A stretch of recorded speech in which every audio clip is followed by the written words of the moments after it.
Hello everyone. On 27th February 2025, the former world chess champion, the 10th world chess champion Boris Spassky passed away. Actually, when I heard this news, I was like, I know Spassky. He was the guy who lost against Fischer, right? I didn't know who was he. I literally didn't know who was the 10th world chess champion. Then I started looking into a couple of games played by Spassky in the past. Then I realized what a legend he was. He was indeed a great, remarkable chess player. But his legacy was overshadowed by Fischer's legacy. So, to put into context how great he was, we are going to see this one game. In this game, Bent Larsen was playing as white. Bent Larsen is the Danish grandmaster. He was in the peak. He was in the third. He was the third best player during 1970s. He was just behind Fischer Spassky. That's all. Was indeed very strong player. And Spassky was playing as black. Spassky was the world champion during that time in 1970. So, in this game, Bent Larsen started the game with the move b3. This opening is called as the Nimzo-Larsen attack. It's very, very crazy, I would say. Little weird opening, I would say. Like it's too complicated to understand. So in the game, Spassky played the move e5, is bringing his pawn to the center. So before proceeding, I'll tell you three important rules to follow in chess. The rule number one: bring the pawns to cherry square. Yes, you heard it right. These squares are called as the cherry squares, and the pawns love cherries. You have to bring at least one pawn to the cherry square. At least one pawn. What about our second rule? These are called as the little bosses, and these are called as the big bosses. These are the big bosses. Sorry, these are the big bosses, and these are the little bosses. So what we have to do here is the little bosses should look into the cherry squares. They should look at the cherry squares. They're the one who are watching the cherry squares. That's very very important idea in chess. And the king should go to sleep either in the king side or the queen side. That we should castle the king. So in the game, bishop b2 attacking the pawn. Sorry, wrong arrow. Knight c6. Spassky is developing his knight and protecting the pawn. c4. Knight f6. He's developing a second knight. So both of his knights are looking at the cherry squares. And in the game, knight f3 applying more pressure to the pawn. Now that two people are attacking the pawn.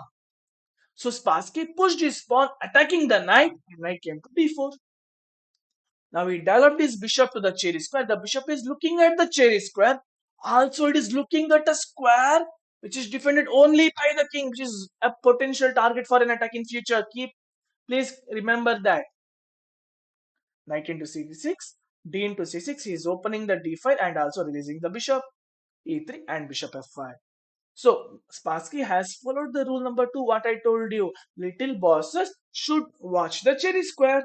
He has the pawn in the cherry square. Little bosses are looking at the cherry square. This is indeed a good idea to play chess. And in this position, white played the move queen c2, applying little more pressure to this pawn, also creating a small accelerate to the bishop. Sorry, and also in future he can put more pressure to the pawn.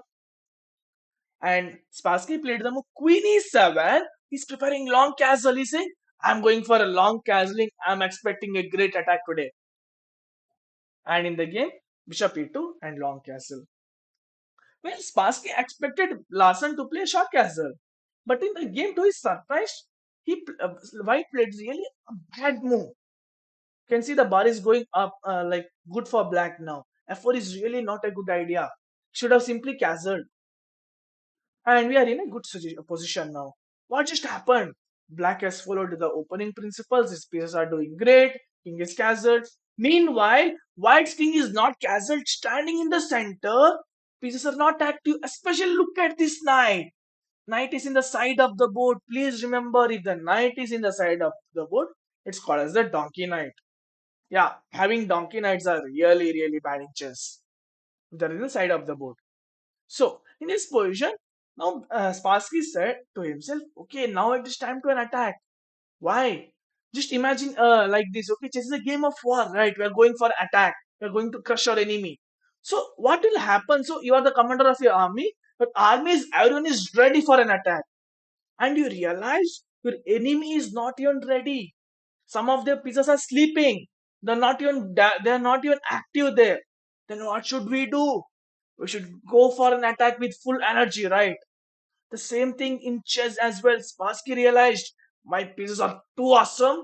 White is not developed, so it's time for an attack. And he played the move knight g4, bringing the knight closer to enemy king. And in the game, white played the move g3. But what if he just castled? Now this is a big mistake. Now I'll pause the video. You can pause the video and think what should black play. Yeah. So in this position, black can play rook into d2. We can just sacrifice our rook here. What if he captures with the queen? Well, if he captures with the queen, then simple bishop into e3, queen, boom, game over. So that is not a possibility. So what if he captures with a knight? Now we capture knight into e3, setting a powerful disco attack, a discovery, and also creating a wonderful fork. A good position for black. So in this position, knight into d2, knight into e3. If he plays queen c3, then we have something like knight d5. The queen is under attack. The king is under check. The queen is gone. So as black is winning. So in this position, Bent Larsen realized he cannot go for castle, and he played the move g3, with basically stopping this check because that check is a big problem now. Now in this position, Spassky found a very nice way to continue the attack, and he played the h5. We are rolling the pawn, and we after this trade, then this file is open. Then black can lure his pieces into the attack on the h file because the king is in the center. And still in this position, white could have just castled very fast in the long side at least. But in the game, he played the h3, saying to the knight, "You are in my territory. Get lost out of my territory. You are not paying tax, so you have to get lost." So he thought if black will play here, next he can develop this knight and just castle. He's having a fine position. But in this position, white missed very powerful move from black. So it is black to play again. Can you find the best move? Yeah. So in this position, black played the move h4.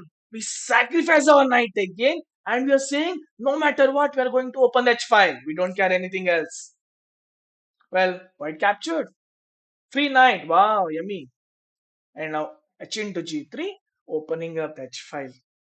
So in the game, rook g1 happened.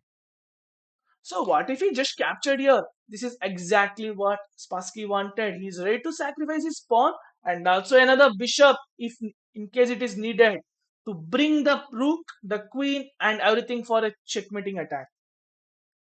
So Larsen realized, I'm not going for this trade, that's too dangerous. And he brought his rook to g1, saying, "You have a passed pawn on g3.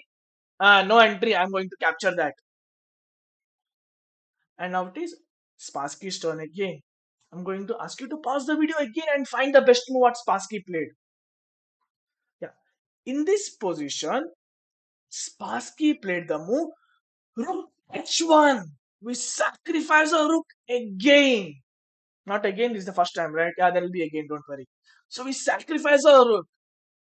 And black is forcing white to capture. If he plays something here, then we can just bring the queen and the checkmate is just some moves away. That's all.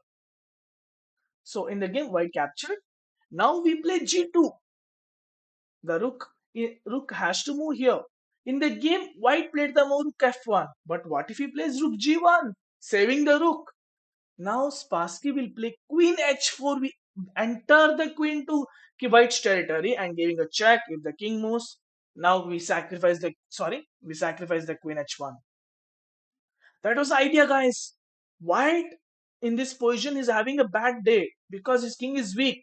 So black is ready to sacrifice his rook in order to sacrifice his queen later. Sounds very crazy, right? He's sacrificing the rook so he can sacrifice the queen. That was the idea. So in the game, when G2 happened, White played the Rook F1, now Queen H4 check, King D1, into F1, promoting a new queen, and White resigned. Bent Larsen resigned the game because if he captures now, Bishop into G4, if the king goes here, Queen E1, and checkmate. So the checkmate is unstoppable. So in this position, White resigned. So how was the game? What just happened?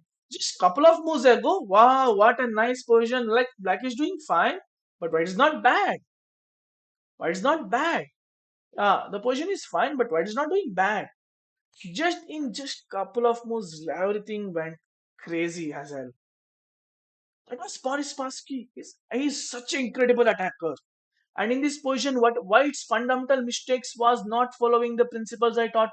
I didn't teach him what I'm teaching you right now, guys. So bringing the pawn to center, developing the minor pieces, the little bosses, and bring the king to sleep.